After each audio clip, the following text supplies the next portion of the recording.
I am in search of another planet in the universe where life exists.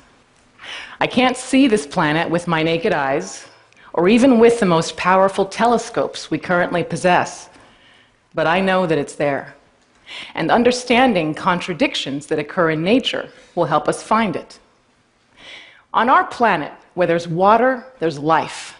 So we look for planets that orbit at just the right distance from their stars. At this distance, shown in blue on this diagram for stars of different temperatures, planets could be warm enough for water to flow on their surfaces, as lakes and oceans where life might reside. Some astronomers focus their time and energy on finding planets at these distances from their stars. What I do picks up where their job ends. I model the possible climates of exoplanets. And here's why that's important. There are many factors besides distance from its star that control whether a planet can support life. Take the planet Venus. It's named after the Roman goddess of love and beauty because of its benign, ethereal appearance in the sky. But spacecraft measurements revealed a different story. The surface temperature is close to 900 degrees Fahrenheit, 500 Celsius. That's hot enough to melt lead. Its thick atmosphere, not its distance from the sun, is the reason. It causes a greenhouse effect on steroids, trapping heat from the sun and scorching the planet's surface. The reality totally contradicted initial perceptions of this planet.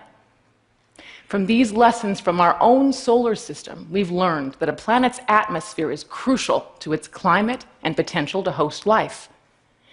We don't know what the atmospheres of these planets are like because the planets are so small and dim compared to their stars, and so far away from us. For example, one of the closest planets that could support surface water, it's called Gliese 667cc. Such a glamorous name, right? Nice phone number for a name. It's 23 light years away. So that's more than 100 trillion miles.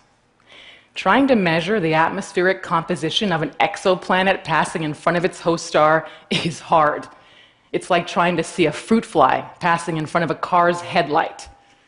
Okay, now imagine that car is 100 trillion miles away, and you want to know the precise color of that fly. So I use computer models to calculate the kind of atmosphere a planet would need to have a suitable climate for water and life.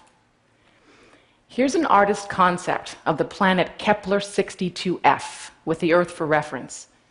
It's 1,200 light years away and just 40% larger than Earth. Our NSF-funded work found that it could be warm enough for open water for many types of atmospheres and orientations of its orbit. So I'd like future telescopes to follow up on this planet to look for signs of life. Ice on a planet's surface is also important for climate. Ice absorbs longer, redder wavelengths of light and reflects shorter, bluer light. That's why the iceberg in this photo looks so blue.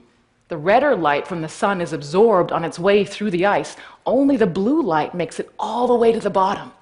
Then it gets reflected back up to our eyes, and we see blue ice. My models show that planets orbiting cooler stars could actually be warmer than planets orbiting hotter stars. There's another contradiction. That ice absorbs the longer wavelength light from cooler stars, and that light, that energy, heats the ice. Using climate models to explore how these contradictions can affect planetary climate is vital to the search for life elsewhere. And it's no surprise that this is my specialty. I'm an African-American female astronomer and a classically trained actor who loves to wear makeup and read fashion magazines. So I am uniquely positioned to appreciate contradictions in nature.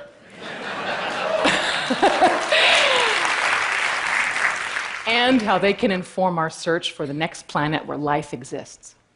My organization, Rising Star Girls, teaches astronomy to middle school girls of color using theater, writing, and visual art. That's another contradiction. Science and art don't often go together, but interweaving them can help these girls bring their whole selves to what they learn, and maybe one day join the ranks of astronomers who are full of contradictions and use their backgrounds to discover once and for all that we are truly not alone in the universe. Thank you.